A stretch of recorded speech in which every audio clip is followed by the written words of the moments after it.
Et j'ai un conseil à donner à Oshiga. C'est la première fois que je prononce son nom dans une vidéo. Je vais commencer par Oshiga. Oshiga, viens là. Tu n'aimes pas les conseils, mais je vais te donner un conseil. Et ça aussi, c'est valable pour... Tu peux m'insulter si tu veux, hein. Ça me laisse à 37 mois. Oshiga, tu es enceinte à 40 ans. Je ne sais pas si tu te rends compte que c'est une grossesse à haut risque. Hein. Parce que les mouvements que je te vois faire avec ta grossesse là, je ne le souhaite pas. Si tu as un décollement placentaire, c'est-à-dire si vers la fin tu commences à voir les pieds qui enflent là, c'est que c'est à partir de cet âge-là, une femme a les risques de faire une éclampsie. Ce que je ne te souhaite pas. C'est pour ça qu'on demande à toute femme enceinte, ce n'est même pas 40 ans, c'est à partir de 35 ans, d'être posée et calme. Quand je te vois t'agiter là, j'ai mal pour toi. Je me rends compte que tu n'es pas consciente de ça. Est-ce que tu es consciente que quand une femme est enceinte, le bébé copie tout ce que sa mère fait? C'est au moins. Ça devient compliqué pour que le bébé sorte. Fais très attention. Un homme que tu ne connaissais pas avant, tu es né sans le connaître, tu vas donner ta vie, vous êtes là, vous priez, vous montez, vous descendez. On cherche même les hommes, on ne voit pas. Hein? Vous n'avez même pas honte? C'est votre niveau là? Les femmes sont ambitieuses, moi je ne vous comprends même pas. Hein? Vos ambitions sont parties où? Nos filles, je ne comprends pas, vous ne pouvez pas ressembler à vos mamans? J'ai toujours su que cette dame était très intelligente. Et que tout ce qu'elle faisait là, c'était pour animer la galerie. Ma coucou, c'est une dame très intelligente. On m'a envoyé sa vidéo où elle te parlait. Oui. Elle a dit si tu veux, tu l'insultes. Comme je te dis, si tu veux aussi, insulte-moi. Quand tu viens faire un litige aujourd'hui pour dire que bébé mentir, toi-même, t'as pas honte. Tu as insulté tout le monde sur la toile. Tu penses que qui va se lever pour venir cotiser dans ton litige là? Une petite fille de 15 ans, on se dit que celle-là n'a pas su compter son cycle menstruel. À 40 ans, tu savais ce que tu faisais. Tu as dit à tout le monde que c'était l'homme de ta vie. Tu as insulté tout le monde. Tu t'es mise en désaccord avec tout le monde pour ce mec. Et maintenant, tu viens demander aux gens que tu as insulté de cotiser. Mais prends quand même les gens au sérieux. Est-ce qu'on fait les enfants au hasard? On fait les enfants au hasard? Tu t'es mise avec cet homme avec ton âme et conscience. Tu savais que c'était un inconscient, un irresponsable. Tu pensais que comme il l'a fait avec les autres, il n'allait pas le faire avec toi. Tu as passé tout ton temps à insulter les mamans de ses enfants. Qu'on les a abandonnés avec les enfants. Aujourd'hui, tu dis que tu es très en colère parce que quelqu'un est venu te dire qu'on ne tient pas un homme avec les enfants. Mais c'est ce que toi-même tu as dit au mère de ses enfants. Toi-même tu l'as dit au mère de ses enfants. C'est le retour à l'envoyeur. Qu'est-ce que tu pensais? Que les gens allaient te louper? Mais ça ne fait que commencer. C'est cet enfant qui sera ton terminus. C'est le revers de ta médaille. T'as mal, pourquoi? Parce que c'est effectivement ce que tu as fait. Tu t'es fait engrosser parce que tu te disais qu'avec cet enfant, tu allais le garder. Puisque tu parlais de Ndabi Coco et de tout ça en tant que de belle famille. Toi-même, tu as pris la honte, tu as mis sur toi. Les Gabonais disent qu'on ne cabine pas sur sa roue. Tu savais que tu allais venir demander aux gens de t'aider et tu les as insultés comme ça? Tu t'es mis tout le monde, tu as divisé. Tu as chassé tout le monde autour de toi. Pour un homme? Et quel homme? Un homme qui passe tout ton temps à te dire que l'infidélité n'existe pas chez lui. Que les enfants pour lui ne lui disent rien. Un homme qui ne respecte personne. Un homme qui souhaite la mort à tout le monde. Tu pensais que toi, il allait t'épargner? Mais c'est pas pour moi, je comprends pas. Hein? Moi, je comprends pas. Quand quelqu'un comme ça, il est comme ça. Il est comme ça avec tout le monde. Il t'a montré ses couleurs. Tu l'as accepté comme ça. Alors, il faut que tu le prennes comme ça. Que tu continues avec lui comme ça. Moi, je suis sortie là aujourd'hui pour te dire que prends soin de toi. Hein? Tu as une grossesse à haut risque. C'est pas comme les autres grossesses que tu as eues. Hein? Ah non, les vaisseaux sont fatigués. L'utérus est fatigué. Le placenta même, qui garde le bébé, il n'a plus la même vigueur que les autres, tes premiers accouchements. Fais très attention, sans compter tous les avortements et tout. Fais très attention où tu es là. Fais très attention où tu es là. Moi, j'ai eu ma fille à 39 ans, j'étais couchée. Hein. C'est tous les jours qu'elle voulait sortir. Hein. J'ai perdu 1 litre de sang sur la table d'accouchement. Hein. Le docteur Michel Econon, que je connais très bien, un couple de médecins, bonjour Claire, bonjour Michel, big up à vous, je vous aime très fort. Il m'a abandonné sur la table d'accouchement avec le professeur Kassia. Hein. Il était convaincu que moi j'étais partie. Hein. Parce qu'on a regardé, le professeur Kassia a envoyé sa main dans mon utérus. Il a regardé si j'avais eu un décollement placentaire. Il a tout regardé. Hein. Et ce n'était pas ça. On se demandait d'où vient l'hémorragie. J'avais 39 ans. Hein. Putain, ma grossesse s'était passée très bien. Mais j'avais des contractions tous les jours. À la dernière minute, la dernière semaine, l'enfant s'est retourné. Hein. Elle s'est décalée. Elle ne s'est pas mise sur l'axe. Elle a quitté l'axe. Il fallait qu'on la recadre, qu'on la remette sur l'axe. Et tout ça. Non, je te parle de mon vécu. Par rapport à la grossesse à haut risque. Et là, le souhaite pas, mais tu as une grossesse à haut risque. Donc, c'est ce que je tenais à te rappeler. Ce que je te vois faire, là, fais attention. Il y a une influenceuse qui n'est rien fait, qui va dire, ah bon? Oh, tous les Bamileke ont fait ceci. Il y a un Bamileke quelque part qui va dire, ah bon? Tu viens de mélanger là, moi j'étais fait quoi? Faites très attention. Avant de sortir les paroles de vos bouches, je vous ai toujours dit, réfléchissez avant de parler. Mais quand moi je parle, vous ne m'écoutez pas. Moi, je suis qui? Je parle toujours, non? Donc voilà qui a normalement tu ne devrais même pas sortir avec ta grossesse là comme ça. Avec tout le sale que tu as fait sur la toile. Hein? Avec tout le sale que tu as fait sur la toile.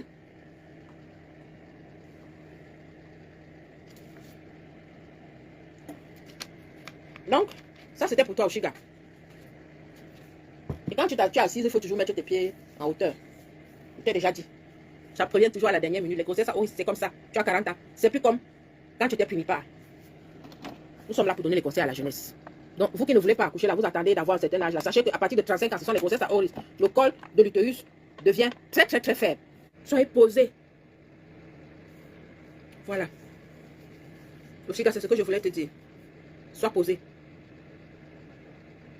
Comme ça là, ne dis pas qu'on ne t'a pas averti. Tu as une grossesse à haut risque. Et ça m'étonnerait que si tu es déjà allé à l'hôpital, si tu as commencé avec tes visites, normalement, la gynéco a dû te le dire. C'est pas la gynéco. C'est ton médecin. Oui, c'est la gynéco. La sage femme, la gynéco, c'est la gynéco. Qui a dû te le dire. Qui a dû te dire que tu es là, tu as une grossesse à haut risque. Donc, il faut faire très attention. Je te dis ça seulement. Tu ne vas pas laisser ta vie pour un homme. Les hommes qui n'en valent même pas la peine, elles sont là, elles se chamaillent. Tu cherches même l'homme, tu ne vois pas. Mais il faut les entendre. Je suis ceci, je suis cela, je suis machin. On reconnaît la valeur d'une femme par son homme. Hein? Vous ne saviez pas ça? On reconnaît la valeur d'une femme par son homme. Tu vois l'homme, tu dis que yes, ça c'est une femme. Vous avez compris? Voilà. Mais vos hommes là que vous discutez, vraiment, excusez-moi, hein? Vous me décevez. Moi, la grand-mère de Facebook. Même moi là, je ne peux pas me mettre avec la qualité là. Moi, la grand-mère de Facebook, je ne peux pas. Le genre là me dit bonjour en route, je lui crache dessus. Vous me décevez, mes filles. Vous n'êtes même pas mes filles. Il y a Koshiga qui est ma fille. Les autres, ce sont les vieilles femmes. Vous me décevez. Quand je sors souvent pour vous parler, vous envoyez les gens pour venir m'insulter. Et après, vous venez dire que les gens me parlent ici, là, je ne leur réponds pas. Vous envoyez les gens m'insulter. Je vois tout ça là. Je sors pour vous parler. Et je fais comme les mamans font. Quand je parle, comme elles font souvent, il y en a me dompter et mon corps me coller tout ça, machin. C'est ce que je viens vous faire. Vous me décevez. Je vais vous appeler mes filles, même mes petites filles, mes arrière-petites filles, même faites ce que vous voulez. Je suis dépassée de vous. J'en profite pour vous dire ça avant de parler de l'escroquerie que Longue a mise en place. Je suis dépassée de vous, les filles. Je suis dépassée de vous. Vous ne pouvez pas prendre mon exemple? Hein? Même comme c'est vous qui venez encore dire que le rêve est permis. Le rêve est permis parce que vous-même, vous voyez que vous ne pouvez pas vous mettre avec ce genre d'homme. Pourtant, ce n'est pas un rêve. Ah oui, c'est vous qui avez cru que c'était un rêve. C'est mon niveau d'homme. Ça a toujours été mon niveau d'homme. Vous me décevez, les filles. Vous me décevez. Comment l'homme de votre grand-mère que je suis? Mais quand je vois vos hommes que vous... C'est pas possible. Est-ce que vous savez que c'est la femme elle-même qui se donne de la valeur? Le niveau où toi-même tu te places, à ce niveau-là qu'un homme doit te mettre. Il faut que je vous parle un peu aujourd'hui, les filles. Je vous ai dit que je ne suis fâchée de personne sur la toile. Je n'avais pas d'ennemis sur la toile. Maintenant, j'en ai. Parce que j'ai horreur d'une chose, c'est le mensonge. Quand on invente des choses sur moi et quand on ment sur moi, je ne pardonne pas. Parce que c'est des choses que je ne fais pas. Insultez-moi comme vous voulez. Je sais que vous allez m'insulter sur la base de ce que les gens sont venus dire de moi. Vous ne me connaissez pas. Mais quand des gens inventent des choses sur moi, vous savez, je me suis faite toute seule. Et je me suis donné de la valeur. Vous qui venez m'insulter là, qui envoyez les gens m'insulter, moi je ne vous en veux pas. Je viens, je réponds à vos injures. Comme le ministre Owonapé à son âme avait dit si quelqu'un t'insulte, insulte-le bien. C'est ce que je fais. Je dis à mes filles que vous êtes bon. Quand vous m'avez insulté, vous dites que quand on insulte quelqu'un, ça lui fait mal. C'est le chemin là que vous connaissez. Je vous insulte bien et ça ne chauffe pas. Mais quand on ment sur moi, je ne supporte pas. Parce que je me demande comment on peut inventer une vie à quelqu'un. Et le moment où je reste comme ça, je dis que merde, c'est toujours de moi qu'on parle comme ça. Oui, c'est pour ça que je vous dis que jusqu'à un moment, je n'avais pas d'ennemis. Parce que là, j'en ai maintenant. Et je prends ça, j'ai pris ça au sérieux. Et quand je prends au sérieux comme ça là, c'est très grave. Donc, les filles, je vais vous dire, la valeur que tu te donnes, les endroits que tu fréquentes, c'est ta base de la vie. Tu ne peux pas dire que tu vas aller dans les bars. C'est dans les bars que tu vas faire ta vie. Ce sont les hommes des bars que tu vas croiser. Ce sont les hommes des bars que tu vas croiser. Et c'est avec un homme de quoi? Comment on dit? D'un bar que tu vas faire ta vie. Si tu fréquentes les grands milieux, ce sont les hommes des grands milieux que tu vas croiser. Et c'est avec un homme de grand milieu que tu vas faire ta vie. On est d'accord là? Si tu te lèves, tu as ton argent. Tu te dis, je suis un homme. Je vais quitter par exemple pour aller à Paris. Je vais prendre un 5 étoiles, un 4 étoiles, disons même un 3 étoiles. Et le soir, pour flâner un peu, je vais aller à Paris faire 3 jours. J'ai pris ma paye. Et le soir, pour flâner un peu, je vais aller au Fouquet, je vais aller à la Rotonde, manger. Mais tu crois que c'est quelqu'un de Château Rouge que tu vas croiser là-bas? Tu peux croiser quelqu'un de Château Rouge là-bas qui a peut-être réfléchi comme toi. Quand vous êtes trop vulgaire, vous venez sur la toile. Oh, moi, je suis en couple, mais je laisse souvent mon nom pour aller au Cameroun avec les mots que je n'ose même pas utiliser. Pour aller sortir avec mes gars là-bas. Toi, tu es en couple. Tu viens dire comment tu trompes ton homme. Tu penses que quel est l'homme qui va te prendre au sérieux? Hein? Quel est le vrai homme qui va te prendre au sérieux? Aucun. Aucun. Il va te prendre pour te sauter, après il va te jeter. Il va te jeter. Oui. Vous pensez que quand vous venez dire ça, c'est pour montrer aux hommes que vous êtes trop des filles dangereuses? Vous montrez que vous êtes des femmes faciles. Hein? Les hommes veulent une femme qui va leur dire que je suis une femme fidèle, je suis une femme machin. Il veut une femme qui ne va pas le tromper, une femme qui va mener quelque part. Tout le monde ne va pas dire que oh, je ne sais pas qu'elle est avec elle. Vous avez compris ça? Quel est l'homme qui va se continuer ça? Hein? Quand il va vous amener quelque part, on va lui dire que hey, c'est à toi, à ta voix, je suis passé là depuis. Quel est l'homme qui va faire de vous sa femme? Personne. Vous portez la honte là. Parce que quand je vous entends souvent dire que oh, moi j'ai au moins 3 gars, hein? Moi j'ai au moins ceci. Mais vous me faites rire. Donc vous pensez qu'en disant ça, vous êtes très dangereuse? Non. Quand vous dites ça, vous leur montrez que vous êtes des femmes faciles. C'est vous qui voulez qu'on vous épouse. Et c'est vous qui montrez que vous êtes des femmes faciles. Non. Une femme facile ne va pas de coq en coq. Ça ne marche pas. Quel est l'homme qui va accepter de vous amener quelque part et trouver qu'il y a au moins dans le quelque part là, il y a au moins 15 personnes qui sont sorties avec vous? Vous-même vous trouvez ça sérieux que vous amenez votre homme quelque part? Toutes les filles commencent à l'agresser. Oh, tu m'avais donné rendez-vous, tu n'es pas venu. Oh, tu as fait ceci, tu n'es pas venu. Ça vous met mal à l'aise. Ça vous met mal à l'aise. Soyez rare. Soyez la perle rare. Soyez l'étoile de Moody. Soyez la fille à la peau de lune. Quand on prononce ton nom, tout le monde dit que mais celle-là, elle est Mémou. Soyez comme ça. Soyez comme ça. Moi, on me voit que dans les réseaux. Hein. On me voit nulle part. Oui. Je viens dans les réseaux, j'anime la galerie et je disparais. Si quelqu'un me voit, il me voit nulle part. Donc, quand je vais chez quelqu'un, c'est que cette personne-là, vraiment, je l'ai beaucoup aimé. Oui, oui, oui. Je l'ai beaucoup aimé. Hein? C'est que je vais pour une mission. Voilà. C'est comme ça qu'on fait. Mais quand vous venez sur la toile, vous insultez les gens, vous faites ceci. Non, tout le monde n'est pas comme vous. Hein? La valeur que tu te donnes. Hein? C'est celle-là qui fait de toi qui tu es et ce que tu es. Vous avez compris, mes filles? Vous vous mettez trop en spectacle. Quand les gens disent que ouais, elle bagarre même pour qui? On peut voir les hommes, on dit que merde. Donc je suis belle, je suis ceci, je suis cela. Oh, parce que je lui prépare les gros poissons. Et l'autre, parce qu'elle lui donne les cigares. Vous entendez? Est-ce que vous entendez? Et après, venez nous insulter. Est-ce que vous vous attendez à votre âge? À votre âge, en train de vous insulter avec le nombre de maisons d'immeubles que vous avez? En tant que grande vendeuse de piments, en tant que chef tête de la pimenterie en France? Vous écoutez seulement les gens qui viennent vous miroiter, vous vendre le rêve, des menteuses, des escrocs. Je suis avec tel, j'habite tel endroit, je suis à machin ceci, et tout nous appartient, nous sommes au golf, nous sommes à machin ceci, cela et tout. C'est des gens comme ça là que vous allez écouter. Des gens qui ne peuvent rien vous apporter dans vos vies. Les personnes qui sont au cœur du système viennent vous tendre la main que bon, voilà mes filles, voilà, voilà. Non, rien. Vous venez, des gens qui vous mentent à longueur de journée, qui meurent de faim. Dès qu'il y a un petit mouvement, ils fuient, disparaissent d'abord et tout. Quand le mouvement se calme, ils réapparaissent. Et même jusque là, vous ne réfléchissez pas. Je vois que parmi vous, il y en a qui n'ont pas eu d'enfants. Mais vous n'allez pas nourrir les vieilles personnes comme ça. Vivez votre vie. Hein. La vie, c'est un tour. Vous êtes là, vous vivez pour d'autres personnes. Hein, pour entretenir d'autres personnes. Vous allez vivre votre vie quand hein? Quand vous allez tomber, là, on va commencer à dire cotiser, cotiser, cotiser. Alors vous allez passer votre temps à entretenir d'autres personnes. C'est quoi cette histoire? C'est une honte. C'est une honte. Donnez-vous de la valeur. Ça, c'est mon dernier mot pour vous. Bon, je vais parler de Longuet Simon, qui vient vous mentir que son avocat lui a demandé 30 000 €. Longuet, c'est ma 15e année en France. Je suis passé au tribunal 2 fois avec des avocats. A dit, ton histoire d'escroquerie là ne finit pas. Hein? Tu veux escroquer les gens. Quand tu dis que ton avocat t'a demandé 30 000 € là, tu penses qu'il va cotiser 30 000 € pour te donner. Donc, tu crois que tu es le seul à passer au tribunal ici en France. Hier que tu as sorti la vidéo, tu as pris rendez-vous quand avec l'avocat? Tu lui as remis. Vous n'avez même pas encore monté le dossier. Parce que pour monter le dossier, il faut les certificats médicaux. Hein. Tu sais ça, non?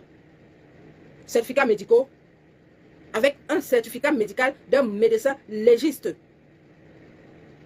qui atteste les violences que tu as eues, que tu as été violenté. On voit que tu as été torturé, mais on ne voit pas que tu as été, donc tu as eu mal, il y a eu coups et blessures. On voit violence, il faut voir les blessures. Tu as eu quoi? Parce que où tu demandes les dommages et intérêts là, on va dédommager quoi? Parce que tu ne ressembles à quelqu'un qui a été traumatisé. Hein? Puisque entre-temps, tu leur souhaitais les joyeux anniversaires, vous étiez par-ci, par-là, vous étiez partout, partout, partout.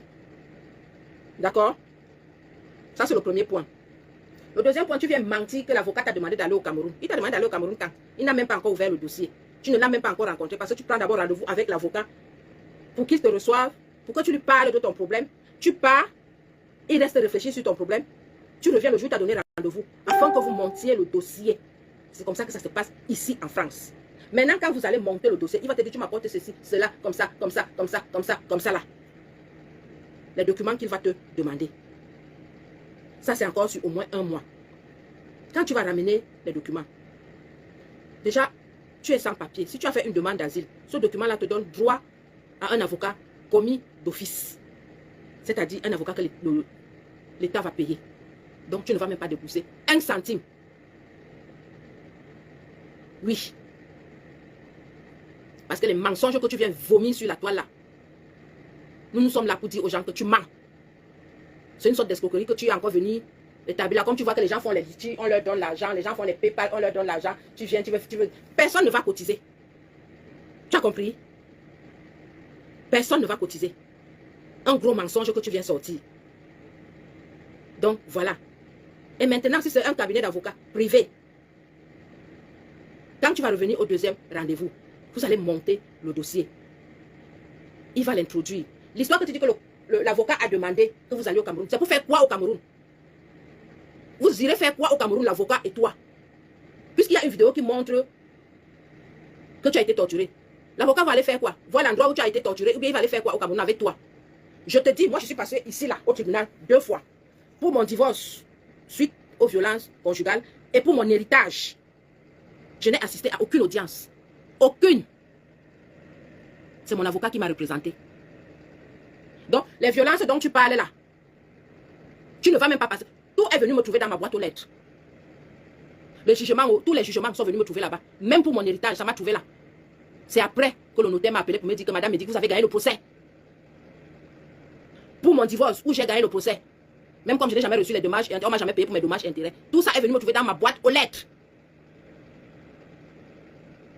Arrête de mentir des enfants des gens. Arrête de vouloir escroquer les gens. Un avocat ne va jamais te dire, donne-moi 30 000 €. Il ne sait même pas déjà combien de séances il va passer au tribunal. Combien d'heures il va passer au tribunal. Vous allez passer au tribunal combien de fois? Hein?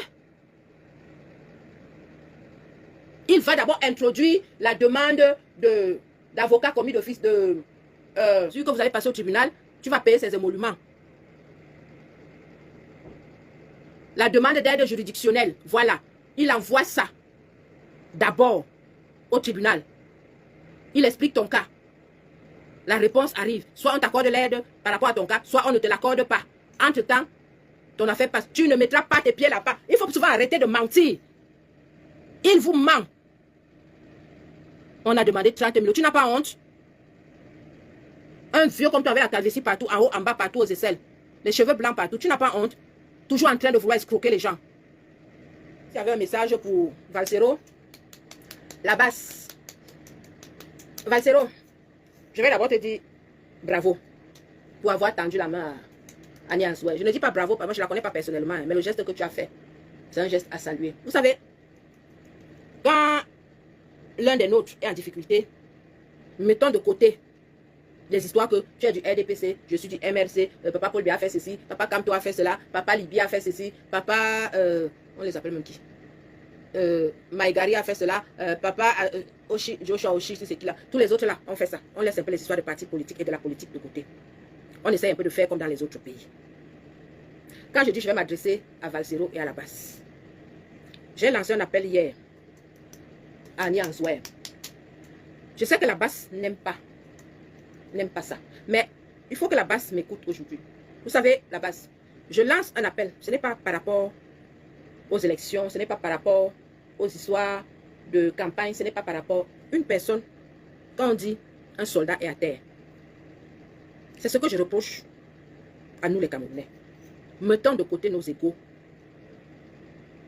Rassemblons-nous pour l'aider. Cette femme est sortie. Elle a pleuré. Agnès, ouais, tu m'as fait pleurer. Dieu seul sait comment mes larmes sont difficiles. Parce que j'ai beaucoup pleuré dans ma vie. J'ai pleuré. Je t'ai appelé. J'ai demandé que tu viennes, que tu me transmettes tes coordonnées inbox. Je sais que la base va te menacer. Ils vont te dire que oh, si tu pars avec les gens de Frambia ou tu pars avec le RDPC, tu n'es plus avec nous, on va te boycotter. Non, la base, vous ne pouvez pas.